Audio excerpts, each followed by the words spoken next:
Хүнд ер нь хідэн төрлийн сэтгэлүүд л байдаг вэ? Бодоод үзээрэй. Баяртай, гонигтай, ууртай. Шууд олон олноор нэрлэх хэцүү байж магадгүй ч хүнд нийт 87 төрлийн сэтгэлүүд л олон мэдрэмжүүд байдаг. Жишээлбэл зөвхөн харьцуулах сэтгэлүүд л гихтэл хүндлэх, бишрэх, атаархах гэх мэт дотроо нарийн ялгаа болон ондоо шинж тэмдгүүдтэй байдаг. University of Seville-гийн профессор Эдуардо Берикат хэлэхдээ хүн гэдэг амьдралаа зөвхөн сэтгэл хөдлөөр л дамжуулж мэдэрдэг гэж. Тийм чухал атлаасаа бид харамсалтайгаар ихэвчлэн ямар сэтгэл хөдлөлтэй байгаагаа тайлбарлаж чаддаггүй. Зохиогч болох Brené Brown хэлэхдээ хүмүүсийн ихэнх нь хилээ үдчихсэн байдаг гэж. Жишээ нь чухал мэдрэмжээ илэрхийлэх ёстой атлаа бидний олгох нь зүгээр гэдэггээр амаа үдчихдэг. Яагаад гэвэл хүн өөрийгөө сайн ойлгож чадахгүйгээсээ болоод өөрийгөө бүрэн илэрхийлж чаддаггүй. Бусдыг ч бас ойлгож чаддаггүй. Үүнээс болж холбоо тасрах, өөрийгөө тусгаарлах, буруу ойлголцох, мөн түнчлэн ичвхтэр байдалд ордог. Хамгийн аюултай нь бид мэдрэмжээ нэрлэж чадахгүй үед мэдрэмж биднийг удирдах эхэлдэг. Жишээлбэл би зүгээр стресстэй байгаа юм уу? Эсвэл overwhelmed буюу туйлдсан байгаа юм гэдэг бол шал өөр сэтгэл хөдлөл. Юу гэсэн үг вэ гэвэл хүн стрессийг тухайн моментдоо өөрөө даван туулж чадах бол туйлдалтад бол цаг хугацаа эсвэл бусдын тусалцаа хэрэг болдог. Иймэрхүү байдлаар нэрлэж чадвал бид яагаад болон яах ёстойгоо ойлгоно гэсэн үг. Энэ удаад судлаач Brené Brown-ы бичсэн Atlas of the Heart номыг ярих болно. Уг номон дээр 87 төрлийн сэтгэлүүд л олон мэдрэмжүүдийг ангилж бичсэн бөгөөд энэ удаад юмс тодорхой биш үед, харьцуулалтын үед, амьдрал хүснээр болоогүй үед, бусадтай холбогдох үед, зүрх нээлттэй байх үед бид хаашаа очдог, ямар сэтгэлүүд л олон мэдрэмжинд автдаг талаар ярих болно.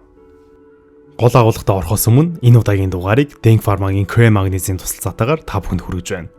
Cre-Magnesium бол булчин болон тархины амин тэжээл бөгөөд креатин болон магний усалсан тийм бүтээгдэхүүн байгаа.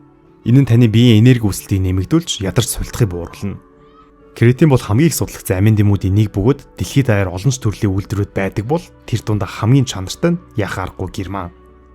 Тэгвэл Cre-Magnesium Германд дэдэг цоргон зөвшөөрөгдөж патентлагдсан Cre-Vitalis-аар хийгдсэн бөгөөд энэ нь 99.9% цэвэршилттэй байдаг. Креатин болон магний бол өдөр тутмын хэрэглээ учраас өөрийн бие дотор юу оруулж байгаагаа заавал шалгаж байгаарай. Зарим креатинууд гэхэд хэдэн үеийн цэвэршилтэйгэж бичээгүй байдаг учраас сонгохдоо боломжлол илүүдэггүй. Энэ нь цаашлаад хүний биеийн дотор орж яаж шингэж байгаа илтгэдэг маш чухал үзүүлэлт юм шүү. Тархи болон булчингаа дэмжихийг хүсвэл Cre-Magnesium сонгоорой. Та өөртөө ойрхон эми сангаас худалдаа авах боломжтой байгаа шүү.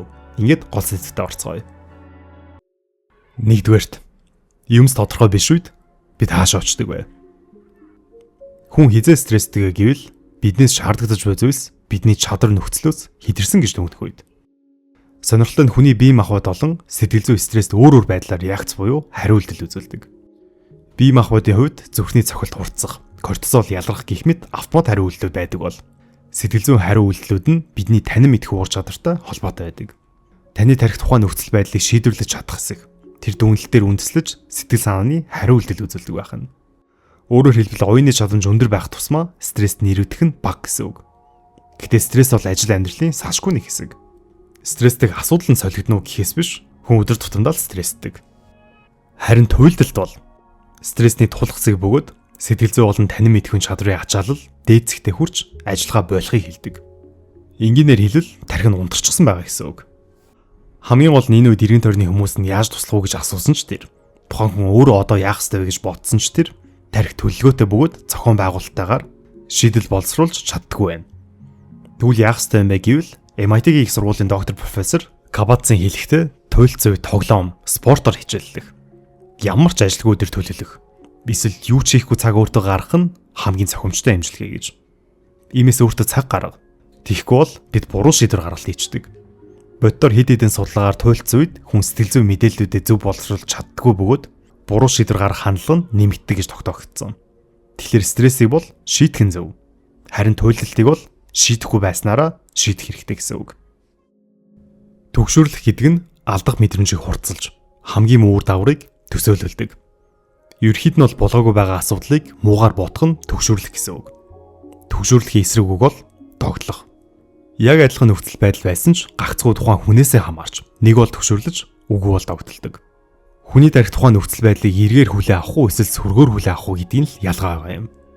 Урд нь ярьсан Mind Magic номоос иш татвал энэ бол олон удаа давтагдсны үр дүнд бэхжсэн зан төлөв юм. Удаан үргэлжлэх юм бол сэтгэц мэдрэлийн өвчин болдог. Энэ талаар Джон Хопкинс Мэдисэн эмнэлэг ийм бичжээ. Түгшүүрлэх ерөнхий эмгэг нь өдөр тутмын асуудлууд болон нөхцөл байдал дээр хэд их санаа зовхыг хэлдэг. Энэ эмгэг 6 ба түүнээс дээш сар үргэлжлэх боломжтой бөгөөд санаа зовнилоос гадна архаг ядралт, сулдалт мэдрүүлж, аливаад амархан уурлаж, булчингийн чангаралыг нэмэгдүүлж, мөн нойргуудад хүргэдэг. Судалгаагаар Америкийн нэгдсэн улсын насанд хүрсэн 3 хүн тутмын нэг нь амьдралдаа багадаа 1 удаа энэ эмгэгт нэрвэгдсэн байна. Үүнд хүргэдэг хамгийн том нийтлэг шинж тэмдэг бол тодорхой бус байдалд тухгүй байх хандлага юм. Энэ хэсэг маш чухал учраас дахин давтаж хэлгээд тодорхой бус байдалд тухгүй байх хандлага юм. Тэгэхээр асуудлын гол үндэс нь тодорхой бус байдлаа нэн даруй шийддэг үед. Хоёрдугаарт тодорхой бус байдлаас зайлсхийх нь. Өөрөөр хэлбэл асуудлаа бодоод л шийдэхгүй хойшлуулаад яваад байх нь жинхэнэ асуудал юм. Тэгвэл төвшөр гэдэг хүний тархины 2 механизмыг ажилуулдаг. Санаа зовних гол нь зайлсхийх. Энэ хоёр бол сэтгэл хөдлөл биш бөгөөд төвшөөрлөх явцдаа бодох процесс юм. Тэгэхээр санаа зовнил гэж юу вэ? Санаа зовнил гэдэг ирээдүйд болж болзошгүй сөрөг зүйлсийн талаар бодох, үргэлжилсэн бодлын хэлхээ хэлдэг. Харин зайлсхийх гэдэг нь гол асуудлаасаа цугтах орлого бөгөөд хамгийн сонирхолтой нь хүн тухайн асуудалтайгаа нүүр тулахаас илүү хэмжээний энергийг зайлсхийх явцдаа зарцуулдаг байна. Зүгтаад байна гэж бодоод байсан чинь зүгтахасаа ч илүү их дарамттай санагдаж эхэлнэ гэсэн үг. За тэгэхээр төгшөр гэдэг ирээдүйд болж магадгүй, болохгүй ч магадгүй асуудлыг бодохыг хэлдэг бол зүрх алдах гэдэг нь ирээдүйд зайлшгүй тохиох сөрөг үйл явдалд хариу үйлдэл үзүүлэхийг хэлнэ. Жишээ нь ясаа хугалснаа мэдээд эмнэлэгт рентген зураг авахулаад хариугаа хүлээх тэр акшн. Ажлын цомгтол явдаж байгаа мэдээд өөрийнхөө ээлжийг хүлээд суугаа тэр мөч гэх мэт. Төгшөрлөх болон зүрх алдах сэтгэл хөдлөлүүд ирээдүйдээ хамааралтай байдаг бол айх нь одоо цаг дээр. Айдас гэдэг аюул заналд үзүүлэх сөрөг, богино хугацааны хүчтэй сэтгэл хөдлөлийн хариу үйлдэл бөгөөд дохио. Дохио гэж байгаа нь зарим тохиолдолд хүн айдаст автснаа мэдхээс ч өмнө төрүүлээд бие махбод хариу үйлдэл үзүүлдгээс улбаатай. Жишээлх юм бол ой мод нь баавгатай ч юм уу чонтой тааралдвал таарлцсан тухайгаа ч анзаарахаас өмнө адреналин, норадреналин, кортизол ялгараад хүт өөс гараад бие салганаж эхэлдэг байна. Эмзэг байдал гэдэг бол тодорхой бус нөхцөл байдал болон альва эрсдэлд мөн сэтгэл зүрхээ нээлттэй болгоход мэдрэгддэг сэтгэл хөдлөл юм. Бид ямар нөхцөлд энэ эмзэг байдлыг мэдэрдэг вэ гэвэл салдын дараах анхны болцооны үед, өөрийнхөө мэдрэмжээ нээлттэй ярилцах үед, жирэмсэн болох үед, шинэ бизнесээ эхлүүлэх үед, хин нэгнээс чин сэтгэлээ уучлах үед, эмч өрөөнд дуудах үед, тайзан дээр гарах үед, бусдад сэтгэл хэлэх эсвэл бусдаас сэтгэл сонсох үед. Гэх мэтчлэн бид чухал бөгөөд айдастайгаа зөрөгтэйгээр нүүр тулах үед энэ мэдрэмжийг мэдэрдэг. Харамсалтай нь манайхнаас ахуулаад маш олон соёлд эмзэг байдлыг сул дорой байдалтай адилтгаж үздэг. Зөрөгтэй байхын тулд эмзэг байж болохгүй гэж. Ир хүн уйлж болохгүй гэж. Гэхдээ үнэн эрэхтэй ир зориг гэдэг тодорхой бус нөхцөлд өөрийгөө тавьж, эрсдэж, сэтгэл зүрхээ нээхийг биднээс шаарддаг. Ир зориг гэдэг тууштай байж, өөрийгөө мэдэрч, хинд юуг ярьж хуваалцахыг бас бидэнд сургадаг. Түүнчлэн эмзэг байдал гэдэг хит их хуваалцахыг хэлдэггүй. Энэ сонсож мэдрэх хэргийг хожсон хүмүүс өөрийгөө нээх тухай юм. Эцэст нь энэ бүлгийг дүгнэж хэлэхэд сэтгэл хөдлөл болон мэдрэмжийг зөв эсвэл буруу гэж дүгнэх нь өрөөсгөл. Ямар ч мэдрэмж шалтгаантай бөгөөд утга учиртай. Хамгийн гол нь саналаа татаж байгаа тухтай суугаад өөрт төрж байгаа сэтгэл хөдлөл болон мэдрэмжийг хаанаас ирснийг, яагаад ирснийг, тэндээс юу сурч болохыг бодож тунгаах нь чухал юм. Хоёрдугаар бүлэг. Харьцуултын үед бид хаашаа очдөг вэ? Харьцуулт гэдэг бол үндэ сэтгэл хөдлөл биш. Харин харилцаа болон өөрийгөө үнэлэх, үнэлэмжид нөлөөлөх өдөөгч нь болдог. Ингэхдээ хүн харьцуулт хийж байгаагаа ч өөрөө анзаардаггүй. Ийм ухамсаргүй байдал нь өөрсдөө болон бусдыг гомдооход хүргэдэг. Энэ бүлгээр харьцуулт гэж юу юм? Дотроо ямар төрлөөттэй, бас нэртэй. Яагаад харьцуулдаг талаар хамтдаа бодож, тунгааж, өөрийн үнцэнд болон сэтгэл зүрхтэй нийцсэн сонголтыг хийх талаар тайлбарлах болно. Зохиогч нь бичснээр том зургаар нь харьцуултын тодорхойлолт бол ийм. Харьцуулт гэдэг бол бусдад адилхан байхын хажуугаар бусдаас ялгарх хүсэл. Юу гэсэн үг юм бэ гэвэл хүн өөрийгөө харьцуулахдаа эхлээд өөртөө ижил төстэй хүмүүсийг хайдаг юм байна. Жишээлбэл нас хүсний үед, төрөл ухааны үед, ажил мэргэжил, салбарын үед гэх мэтэр. Монголд амьдарч байгаа 20 залуу хизээш Германд амьдарч байгаа 50 эмэгтэйтэй өөрийгөө харьцуулдаг байхгүй юу? Оронд нь 20 юм бол ангийн хүүхдүүдтэйгээ, 30 юм бол ажлын залуучуудтайгаа болон төгссөн сургуулийнхантайгаа, албан тушаал, цалин орлого, нэр хүнд, гэр бүлээрээ харьцуулж үздэг. Тэгээ тэр групп хүмүүс дундаас хамгийн сайн байхыг хүсдэг. Хүн өөрийгөө бусдад харьцуулдаг нь байгалийн үзэгдэл. Угаасаа ихэнх сүмд хичээлтэй амтан харьцуулдаг. Харьцуултыг зогсоох сонголт бидэнд байхгүй ч хамгийн гол нь харьцуулалтаас үүдэх сэтгэл санааны өөрчлөлт, өөрийгөө үнэлэх үнэлэмжийн өөрчлөлтөө сонгох боломж бидэнд бий. Гэхдээ мэдээж харьцуултын асуудлыг шийдэх маш хэцүү. Англи хэл дээр ийм хэлцэг байдаг. Хажуу айлын зүлэг үргэлж манахаас ногоон гэж. Атархаад байдаг юм шиг мөртлөөс үнэн эрэхтэй адилхан гэдгийг илтгэсэн хэлцэг байгаа юм. Физик нь айгүй энгийн. Зүлийг дээрээс нь их сарснаас хажуу талаас нь харсан илүү ногоон харагддаг гэрэл өдрөл ялгаа байгаа юм. Иймээс бүх зүйл ердөөсөө л харах үнцэг. Үүнийгээ таньж мэдэх нь маш чухал. Мэдвэл мэдих тусам бид comparison буюу харьцуултыг биш, connection буюу харилцааг илүүд үзэх болно. Одоо тэгвэл маш товчхон бишрэх болон хүндэтгэх сэтгэл хөдлөлийн талаар тодорхойлтуудыг тайлбарлая. Бишрэх гэдэг нь хин нэгний ур чадвар, амжилт гавьяа, эсвэл тэдний хүн чанарт зоригжуулагдаж тэдэн шиг болохыг хүсье хэлнэ. Харин хүндэтгэх гэдэг нь өөрөөсөө илүү ямар нэгэн зүйлтэй утга учиртайгаар холбогдохыг хүсхийг хэлдэг. Дараагийн хоёр сэтгэл хөдлөл бол атаарах болон хардах. Хин нэгэнд байгаа ямар нэгэн зүйлийг хүсэх үед атаарах мэдрэмж төрдөг. 2016 онд хийгдсэн судалгаагаар атаарлын 90% нь дараах 3 категорид ангилагдсан байна. Нэгдүгээр хин нэгний дур булаан байдал, хоёрдугаар хин нэгний ур чадвар, гуравдугаар хин нэгний эд хөрөнгө. Дур булаан байдал гаднах төрх, өндөр нам, харизм, зан чанар гэх мэт олон хүчин зүйлс байх болний ялангуяа гаднах төрхөд атаарах нь илбэг. Учир нь хүн өөрт байхгүй, эсвэл байлгахад хүндрэлтэй зүйл өөр хин нэгэнд байхаар илүү хэцүү санагддаг юм байна л да. Харин хардал хизээ үүсдэг вэ гэвэл харилцаагаа алдах мэдрэмж төрөх үед, аль эсвэл хэдийнэ үүссэн харилцааныхаа чухал хэсгийг алдах мэдрэмж төрөх үед. Хардал гэдэг өөрт байхгүй объект эсвэл субъект төр үүсдэггүй. Зөвхөн өөрт байдаг зүйл дээр үүсдэг. Үүнийг алдах үе, эвдэх үе гэсэн аюул занал зүүн татах үед бид харддаг. Хардал бол зөвхөн романтик харилцаа дээр байдаг зүйл бол биш. Эцэг их, үр хүүхдийн харилцаа, ах дүүсийн харилцаа, ажлын харилцаа гэд бүхий л хүн хоорондын харилцаан дээр үүсэх боломжтой. Гэхдээ хардал үнэхээр болгоомжлох ёстой тийм муу мухай зүйл юм уу гэвэл бас үгүй. Тодорхой хэмжээний хардалт харилцаан дээр байх нь хэвийн үзэгдэл. Хэд хэдэн судалгаан дээр зохимжтой хэмжээний хардалт эрүүл харилцааны нэгэн хэсэг гэж дүгнсэн байдаг. Гэхдээ хамгийн гол нь хим хэмжээ бөгөөд хил язгаар. Америкийн зохиогч Майя Анgelou ингэж бичсэн байдаг. Хайр дурлах хардалт яг л давс мэд.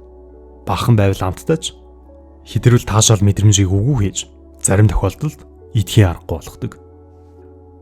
Атаа урсах гэдэг сэтгэл хөдлөл бас төвөгтэй бөгөөд гүнтэй. Брин ингэж тодорхойлсон. Атаа урсгал гэдэг бол ердийн нэг уур уцаарын сэтгэл хөдлөл биш бөгөөд ихэвчлэн өөрт шудраг бус санагдах мэдрэмж, хүсээгүй хэрэгцээ, тогтоогоогүй хил язгаар, мөн түнчлэн нууцхан атаархалтай холбогдсон байдаг.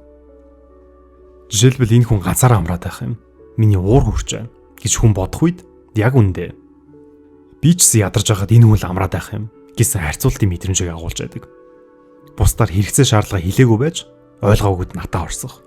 Өөртөө зөвшөөрч чадаагүй зүйлийг хэн нэгэн хийснийг шүүж атаа орсох. Хил язаараа тодорхой болгож тогтоогүй мэдсээр байж бусдад атаа орсох гэх мэт олон байдлаар илэрдэг. За цааш үргэлжлүүлэхээс өмнө хэрвээ та үе мөчний асуудалтай бол түр анхаарлаа хандуулж байгаарай. Энэ удаагийн дугаарыг N-ацетоглюкозамин Z-ийн туслалтаагаар та бүхэнд хүргэж байна. Ерхэд нь бол өвдөг, ташаа, тохой, шагаа, хуруунуудын үеэр зөөр мэдрэгдэж байгаа хүмүүс зориулагдсан Япон бүтээгдэхүүн байгаа.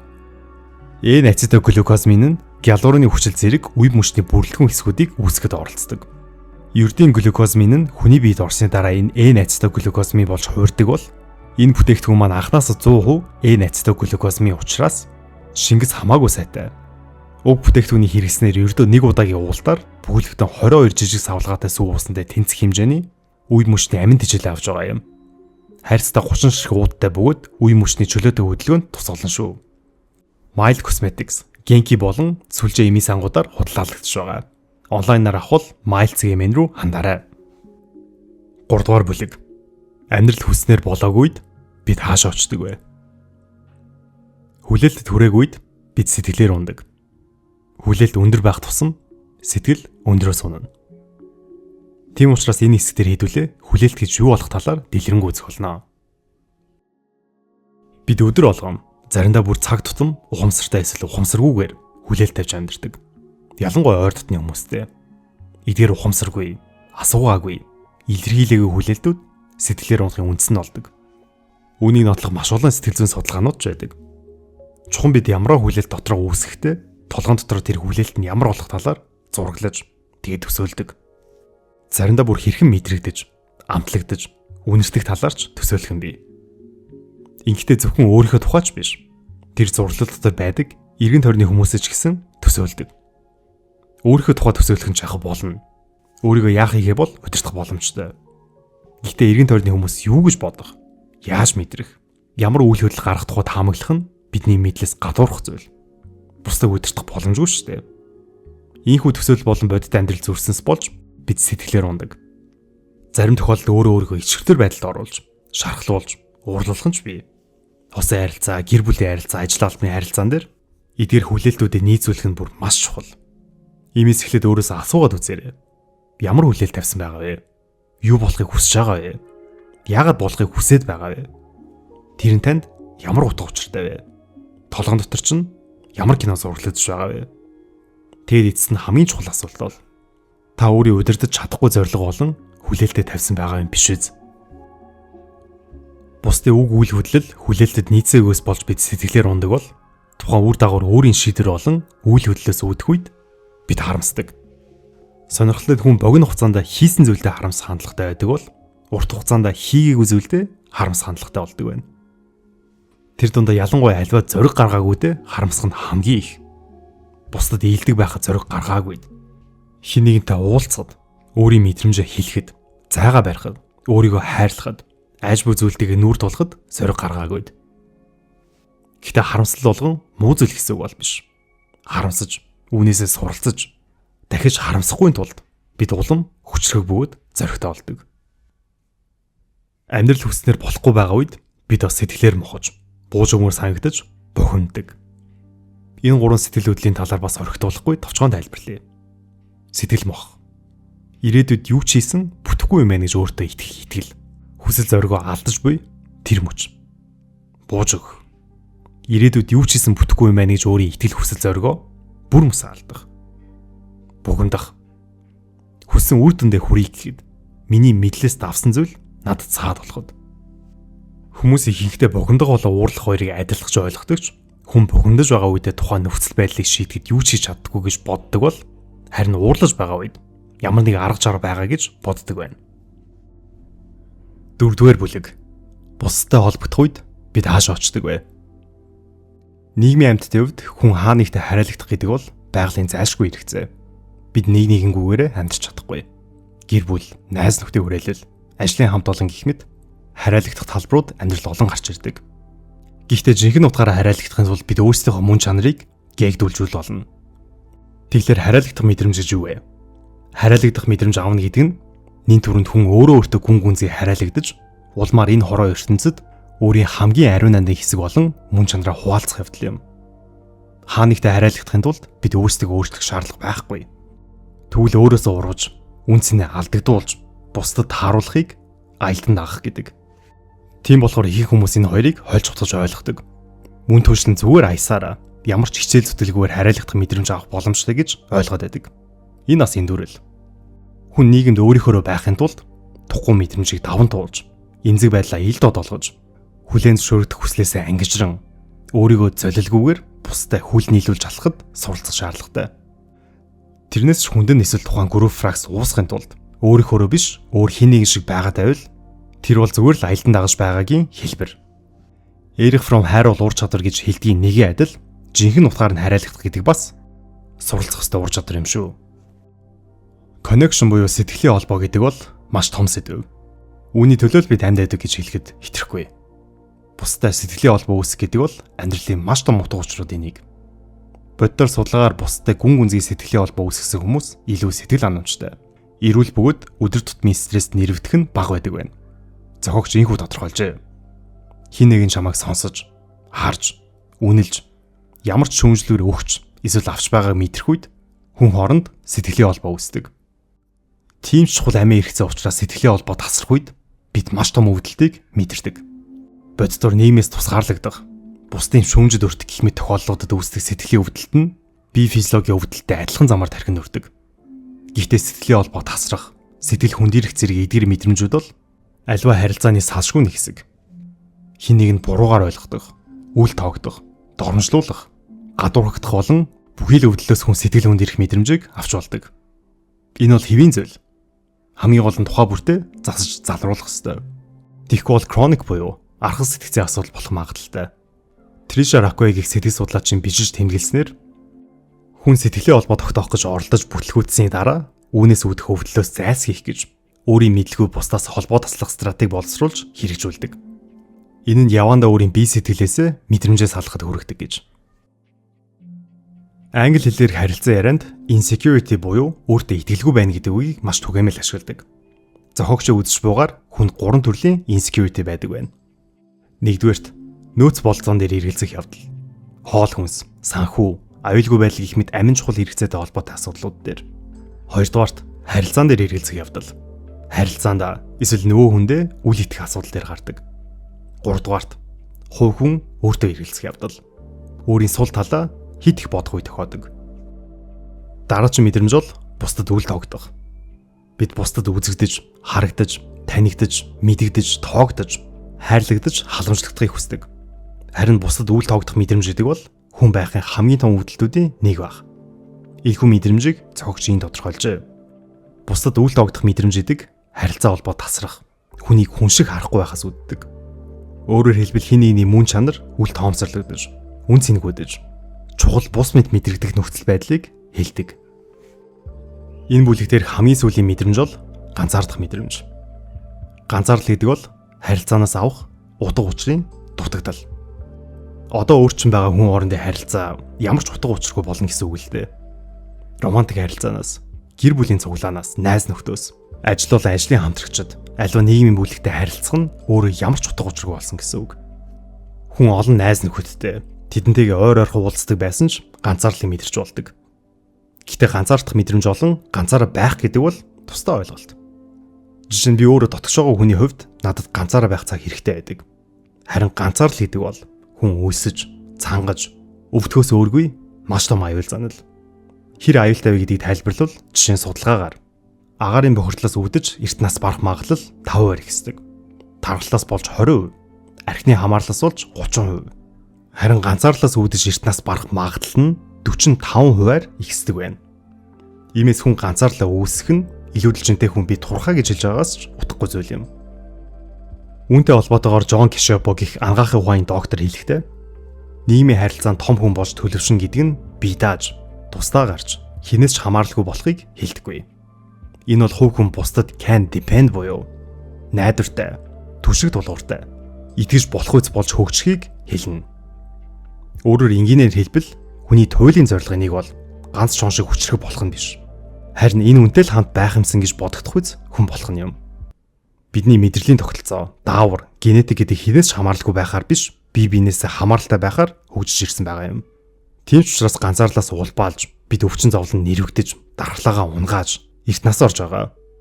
Бүр аюултай нь нэгэнт ганцаарцсан хүний тарих өөрийгөө хамгаалахын тулд утга учиртай харилцаа дахиад үүсэхгүй байх гэж өөрийгөө улам бүр тусгаарладаг. Ингээд нэг ёсноо гарах гарцгүй юм шиг тойрогт орчиж байгаа юм. Тэгвэл үүнтэй яаж тэмцэхэ гэвэл нин түрүүнд яхаа аргагүй ганцаардж байгаагаа ухамсарлах. Үүнийг аюул гэж хүлээж авах. Энэ бол ерөөсөө ичих зүйл биш бөгөөд болгоомжилж анхаарах ёстой асуудал юм. Тэгээд утга учиртай харилцааг өөрөө үүсгэх гэж хичээл зүтгэл гаргах шаардлагатай. Гэлээгээд бүх найзууд руугаа бичээд холбогдоод үз гэсэн үг бол биш. Маш олон судалгаагаар найз нөхдийн тооноос илүү чанарын чухал гэдэг нь нотолгдсон байгаа шүү. 5 дугаар бүлэг. Зүрх нээлттэй үед бид хаашаа очдөг вэ? Хайрыг тодорхойлох маш хэцүү бөгөөд яривхтай. Сэтгэл зүйчдээс илүү яруу найрагчид, уран бүтээлчид, дуучид хайрыг хамаагүй оновчтой тодорхойлох байх. Гэхдээ зохиогч хайрыг ийм тодорхойлжээ. Хайр хизээ үүсдэг вэ гэвэл бид өөрсдийн хамгийн эмзэг атлаа хүчрэг далаа хий нэгэнтэй күнзгий хуваалцаж ойлгуулахыг хүсэх үед түнчлэн энэ сүнслэг холбоо нь итгэл, хүндлэл, энэргүй сэтгэл болон халамжаар улам хүчтэйг үнсгэрдэг. Хайр гэдэг бол өгч эсвэл авдаг зүйл бол биш. Харин арчилж, ургуулдаг зүйл. Хоёр хүний хоорондох холбоо жинхэнэ хайр болж төлөвшөхийн тулд илээд хүн бүрийн дотор хайр өөрөө байх ёстой. Бид өөрсдөө хэр хэмжээнд хайрлаж чадна. Бусдыг ч мөн тэр хэмжээнд хайрлаж чаддаг. Ичхүүр, урвалт, үл хүндэтгэл, халамжгүй хайхралгүй байдал нь хайрын үнцийг гэмтээдэг. Гэхдээ тэрхүү хайр нь дахин давтагдашгүй бөгөөд үн цэнтэй бол эдгэрч бас болдог. Бид хин нэгний хайрлах тоолонд зүрхээ эрсддэг. Зүрх шархлах гэдэг бол зүгээр нэг урам хугарах, эсвэл бүтлгүүтгэс огт өөр зүйл. Урам хугаралт, алдаа, бүтлгүүтэл өөрөө зүрхийг шархлуулдаггүй. Харин хайр алдагдах үед, эсвэл хайр алдагдсан мэт санагдах үед хүн жинхэнэ утгаараа зүрхээрээ өвддөг. Бид хин нэгэн зүрх сэтгэлээ өгсөн үед л тэр хүн бидний зүрхийг шархлуулж чадна. Харилцаанд хүлээлт биелэхгүй ч би, биелэхгүй ч би алдаа дутагдalж гарна. Учир нь хинч төгс биш. Гэхдээ тэр алдаа өөрөө зүрх шархлуулах шалтгаан нь бол биш. Гол нь хайр гээгцэн мэт мэдрэмжил хүнийг хамгийн өвдөгдөг. Хайртай хүндээ хаягдах нь зүрх шархлуулна. Нөгөө хүн чамд хайртай гэж итгэж байсан бол тэр өвдөлт бүр хүчтэй мэдрэгдэнэ. Гэхдээ хариу нэгсэн хайр болго өвддөг гэсэн үг биш. Хариу нэхээгүй хайр ч гэсэн хүнийг өвдгөж болдог. Хайртай хүнээ бүр мөсөн алдах нь ч бас зүрх шархлуулдаг. Мөнхийн амьдрал гэж байхгүй гэдгийг бид бүгдээрээ мэддэг. Гисэн идэж хайртай хүнээ алдсны дараа зүрх өвддөг. Заримдаа хайртай хүнийхээ дотор байсан онцгой 6 зүйл алгуулахыг харах нь зүрх шархлуулдаг. Хүүхдүүд маань насан туршдаа хүүхэд хэвээр үлдэх ёсгүй бид мэддэг ч тэдний гимгүү цайлган чанар баг багаар алдагдах нь хүртэл зүрх өвддөг. Хайр алдагдах нь заавал бүр мөсөн байх албагүй. Хайртай хүнээсээ холдох, харилцаа өөрчлөгдөх, хайртай хүнийхээ өсөж хөгжиж байгааг харах нь сайн зүйл байж болно. Бид түүгээр нь бахархаж ч болно. Гэхдээ тэр өөрчлөл бидний харилцааг өөрчилж, зүрхийг маань өвдөх үе бий. Зүрх шархлах нь олон янзын хэлбэртэй. Гэхдээ бүгднгийнхэн цаана нэг нийтлэг зүйл байдаг. Хайр алдагдсан, эсвэл алдагдсан мэт санагдах мэдрэмж. Мөн түнчлэн хин нэгний чин сэтгэлээсээ хайрлна гэдэг бол өөрийгөө эмзэг байдалд оруулна гэсэн үг. Хайрлна гэдэг өөрөө хайр алдагдах боломжийг хүлээн зөвшөөрч байна гэсэн үг.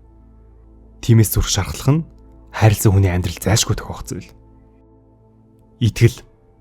Чарлз Фелтман итгэлийг ийм тодорхойлжээ. Итгэл гэдэг бол өөрт хамгийн үнцэнтэй зүйлээ өөр хэн нэгний үйлдэлээс болж шархлах тэр хаалгыг нь нээх явдал юм. Итгэл гэдэг бол сэтгэл хөдлөл гэхээс илүүтэйгээр ухамсартай шийдвэрч гэсэн сэтгэл хөдлөл, мэдрэмжийг ярихад зайлшгүй дурддах чухал сэдв юм. Хэн нэгэн би чамд итгэхгүй байна гэж хэлэхэд бид бүхэл бүтэн оршихуйн хувьд үүсгэж байгаа юм шиг муухай санагддаг. Ийм их чухал итгэлийг бүрдүүлэх зүйлсийг зохиогч сүүлийн 10 жилийн турш судалсан бөгөөд дараах 7 хүчин зүйлс байдгийг тодорхойлжээ. Нэгдүгээрт хил язгаар. Чи миний хил язгаарыг хүндэлдэг. Юу зөв, юу буруу гэдг нь тодорхойгүй үед чи асуудаг. Мөн шаардлагатай үед үгүй гэж хэлж чаддаг. Хоёрдугаарт найдвартай хэсэг. Чи хэлсэн амнаа хүрдэг. Ажлаар бол энэ өөрийн чадвараа мэддэг гэсэн үг. Тиймээс чи хит их амлалт өгдөггүй. Өгсөн амлалтаа биелүүлж олон чухал ажлыг зөв тэнцвэржүүлж чаддаг. Гуравдугаарт хариуцлагатай хэсэг. Чи өөрийн алдаа хүлээн зөвшөөрдөг. Уучлах гуйдаг. Мөн засахын тулд бодит алхам хийдэг. Дөрөвдүгээрт нууцлагдвал байдал. Чи өөрт хамаагүй ховж үйг бусдад тараадаггүй. Би чамд итгэж юм ярьдгийг чи мэднэ. Мөн чи бусдын нууцыг надад ярьдаггүй байх нь чухал. Тавдугаарт үнэн шударга байх нь. Чи тав тухаас илүү шударга байхыг сонгодог. Амархан, хурдан, хөвгөлтэй санагдах зүйлийг биш. Зөв зүйлийг сонгодог. Мөн чи үнэт зүйлсээ зүгээр нэг ярьдаггүй. Амьдрал дээрээ хэрэгжүүлдэг. 6 дугаард шүүмжлэхгүй хандах. Би хэрэгтэй зүйлээ чамаас асууж чадна. Чи ч бас хэрэгтэй зүйлээ надаас асууж чадна. Бид мэдрэмжийнхээ тухай нэг нэгнээ шүүмжлэхгүй ярилцаж чадна. Мөн тусламж хүсэхдээ ч би бинээ шүүдэггүй. 7 дугаарт өөмөр сэтгэл. Чи бусдын санаа, үг үйлдэлийг айлуулах хамгийн эерэг, хамгийн өөмөр талаас нь ойлгохыг хичээдэг. Энэ 7 хүчин зүйл бол зөвхөн бусдад итгэх хэсгийн асуудал биш бөгөөд өөртөө итгэх хэсэг. Мөн түнчлэн өөрөө бусдын итгэлийг даах хэсгийг мэдгэд маш чухал асуудлууд юм шүү. Итгэл байгаа цагт үргэлж уралт байх боломжтой байдаг. Хамгийн түгээмэл төрлийн уралт бол араар тавих, худлаа ярих, хайж авах. Бидний үгсээ итгэлийг хин нэгийг өсөрцөн үед бид өндөр түвшний сэтгэл төвшөр мэдэрч, гүн хямралд орж, уур хилэн мэдэрч, өөртөө итгэлээ алдаж, ичгэртэр байдалд орж, зарим тохиолдолд бүр үүнээсээ траума авдаг. Уралт их сэдвийн хүрээнд энэ бол бусдын талаар биш. Бид заримдаа өөрөөсөө ч урах үе гардаг.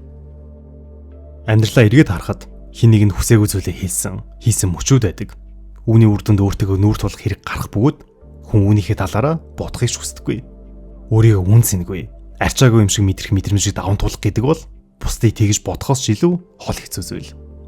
Зохиогчийн хийсэн судалгаагаар уралдаас идэрэх цур ганц зам бол хариуцлагаа хүлээх, учруулсан хохирлоо засах, мөн бодит алхам гаргах тэр явдал юм. Гэхдээ эдгээрийг хийхэд бол тавигдах цур ганц бөгөөд хамгийн чухал шаардлага бол өөрийгөө зөвтгөхгүй явдал. Учир нь бид бусдыг буруутгахдаа хитрхи их сайн. Тэгэхээр хүн гаргасан алдаагаас зөвхөн бодохдоо өөрийгөө хамгаалах төлөвт ордог. Өөрийгөө хамгаална гэдэг нь өөрийн эмзэг эго олон хэврийг өөртөө итгэлээ хамгаалах явдал юм. Хүн болны толгойн дотор өөрийнхөө тухай төсөөлөх дүр зураг бий. Үүнтэй зөрчлөх үйл явдал тохиоход хүний тарих өөрийгөө хамгаалахын тулд нүүр буруулж эхэлдэг. Тиймээс бид өөрийгөө хамгаалж, хит их зөвтгөж, шалтгаан тоочж, асуудлыг багасгаж, бусдыг буруутгаж, итгэл үнэмшийг унгааж, ач холбогдлыг бууруулж, эсэргүүцэж эсвэл өөрөөр тайлбарлаж эхэлдэг. Ингэж өөрийгөө хамгаалах нь бидний бусдын санал шүүмжийг сонсож, утга учиртай өөрчлөлт хийх боломжийг бүр мөсөн хаачдаг. Тэгэд хүн өөрөө үүнийг анзаарч чаддаггүй. Гэхдээ хамгаалтын байдалд орсон биеийн хилэмжээр амархан илэрдэг. Жишээ нь гараа зангидах, атгах, хөлрөх, халаасандаа хийх, хүүхэн хараад томрох, хурдан зүрх цоглох, ам хатах гэх мэт. Үүнийг эхлээд анзаарах нь маш чухал. Сэтгцээ өвдөж тэр тухайн хүний яриаг анхаарч сонсохоос илүүтэйгээр дараа нь юу гэж ярих вэ гэж бодоод байвал хамгаалтын горимд орсон байна гэсэн үг. Иймээс энэ үед өөрийгөө одоо цаг дээр авч ирэх нь чухал. Зохиогчийн ашигладаг арга бол алгаа үйл ялэг нээх. Алгаа зөвлөө нээгээд илүү гүнзгий ярилцахыг нөгөө хүнээсээ хүсэх. Хэрэв үнэхээр хэцүү санагдаад болохгүй байвал уучлаарай. Одоо сонсож ойлгоход хитрхи хүнд байна. Би усуугаад ирье. Тэгээд 10 минутын дараа хоёлаа дахиад ярилцъя гэж хэлдэг байна. Ер нь ямар ч хэрүүл маргаан үл ойлголцол хүнд хэцүү харилцан ярианы үеэр завсралгаа авах нь маш үр дүнтэй. Зохиогчийн бичснээр амьдралаа эргээд харахад ажил амьдрал дээр төр завсралгаа авъя гэж хэлсэндээ тэр нэг ч удаа харамсаж байгаагүй байна. Угтаа бидний мэдрэлийн системд тесрэглэх хязгаар гэж байдаг. Харилцан яриа тэр хязгаараас давмагц бид харилцаа болж, амьд үлдэх горимд орж, өөрийгөө хамгаалж, бусд руу довтолдог. Иймээс зүгээр пауз авч сурыг. Хамгийн гол нь нөгөө хүндээ үнийгээ зөвөр тайлбарлаж, зогтох гэж биш, илүү үр дүнтэй ярилцахын тулд эргэж ирнэ гэдгээ эвтэй ойлгуулаарай. Хамгийн сүүлийн мэдрэмж бол гомдол. Би гомдож байна гэж хэлхээс илүү зориг шаардсан зүйл гэж бараг байхгүй байх. Энэ бол энгийн атлаа эмзэг бөгөөд үнэхээр сэтгэлийн гүнээс л гардаг зүйл. Ямар санда юу ч болоогүй байтал би өөрөө энийг бичиж найруулж ярьж байхдаа хүртэл энэ үгийг амнасаа гаргаж байхдаа ч сэтгэл нэг л хүндүртэй байгаа тань л та. Бид ихэнхдээ уурладаг, хариугаа авах гэж оролддог, гомдлоо дотроо хадгалдаг, эсвэл өөртөө буруугаа өгдөг. Харин би гомдож байна гэж барагтаа шулуухан хэлж чаддаггүй. Судлаач Анита Ванглеситрийн тодорхойлолтоор хүн хэнийг нь гомдохдоо хоёр зүйлийг давхар мэдэрдэг. Нэгдүгээр сэтгэл шархснаас үүдэх гуниг. Мөн түнчлэн дахин өвтгөд бэлэн болсон. Ямар ч бүрхүүл хамгаалтгүй буюу ил гаргаад ирсэн юм шиг эмзэг зүртэй болсноо мэдрэх. Харилцаанд орж амьдрна гэдэг гомдлоос бүрэн ангижрна гэсэн үг бол биш. Хайрыг мэдэн тэнцв, зүрх шархлах ямар байдгийг ч бас мэднэ гэсэн үг. Гомдол хөвчлэн бидний хамгийн ойрын хүмүүсээс ирдэг. Ялангуяа бид өөрийгөө үнгүүдвэлсэнд эсвэл түлхэгдсэн мэт мэдрэх үед. Үүний дотор уур гуниг, түгшүүр, атаархал, ганцаардал зэрэг олон сэтгэл хөдлөл холилдсон байдаг. Гэхдээ энэ зүгээр нэг сөрөг мэдрэмжүүдийн нийлбэр биш. Гомдол өөрөө тусдаа онцгой сэтгэл хөдлөл юм. Гомцсон үед бид өөрийгөө буруутгах болно. Эсвэл уйлж, уурлаж, нөө хүнийг өвдөх гэж оролдож бас болно. Заримдаа бүр өөр харилцаанаас тайвшрал хайдаг. Харин зас боломжгүй мэт санагдах үед гомдол уур, эсвэл гуниг болж хувирдаг. Гэхдээ үүнд нэгэн чухал зүйл бий. Бид гомдлоо уураар илэрхийлэх үед нөгөө хүн хөвчлэн бас уураар хариулдаг. Харин бид уурлахын оронд миний сэтгэл гомдсон гэж хэлж дахин холбогдохын оролд бол нөгөө хүн уучлахгүй байх, засах, ойлгох, тэр орон зай үүсэж эерэг үр дагаврыг бий болох боломжийг бүрдүүлдэг. Иймээс хамгийн чухал зүйл бол мэдрэмжэндээ үнэнч байж, мэдрэмжээ үнэн үгээр илэрхийлэх. За энэхүү энэ удаагийн дугаараа өндөрлөж байна. Уг номон дээрх тайлбарыг аль болох олон хүн мэдэж аваасаа гэж хүсэж сар орчмын хугацаа зарцуулж контентээр ажиллалаа. Уг бол маш хүчтэй гэж би бол итгэдэг. Тэр ч утгаараа хүмүүс хоорондоо зөв харилцаж сураасаа гэж энэ удаагийн дугаараар үнэхээр хүслээ. Үнэн эрэхт уг номын орчуулгын эрхийг нь авъя гэж хандсан боловч англи үг дээрх тайлбар учраас зохиогч нь бусад хэл дээр гарахыг зөвшөөрдөггүй юм байлээ. Тэр нь ч бас яхаа аргагүй зөв санагдсан. Түүнчлэн энэ удаад уг номон дээрх голцоо сөрөг сэтгэл хөдлөлүүдийг л түүж ярьсан байгаа. Учир нь эерэг сэтгэл хөдлөлийг бол гүнзгий ойлгох шаардлага байхгүй гэж би боддог. Ойлгох биш, мэдрээд өнгөрөх нь чухал шүү дээ. Хүн ер нь байгаа зүйлдээ талархаж байхад л болно гэж би бол боддیں۔ Тийм болохоор зөвхөн хүнд хэцүү сэтгэл хөдлөлүүдийг л ярьлаа. Ингээд энэ удаагийн дугаараа өндөрлөж байна. Дуустал нь үзсэнд баярлалаа. Дараагийн дугаараар уулзъя. Баярлалаа, баяртай.